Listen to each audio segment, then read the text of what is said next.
আসসালামু আলাইকুম দর্শক, সবাই কেমন আছেন? আশা করি ভালো আছেন। দেখতে পাচ্ছেন এটা নূরপুর সড়ক, যেটা বিষ্ণুপুর এবং চম্পকনগরের যাতায়াতের মেইন সড়ক। এটা নূরপুর গ্রামের প্রায় আধা কিলোমিটার জায়গা এভাবে জায়গা জায়গা গর্ত হয়ে পানি জমা থাকে।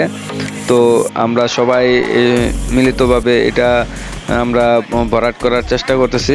বিশেষ করে নূরপুর বারোয়াল্লা যুব সংগঠনের একটা উদ্যোগে কিন্তু এই কাজটা স্টার্ট হয়েছে। এখানে আছে স্কুল ইউনিভার্সিটির ছাত্ররা এখানে আছে, সবাই মিলে এই কাজটা হাতে নিছে। এই এলাকার মুরব্বীরাও কিছু সহযোগিতা করতেছে।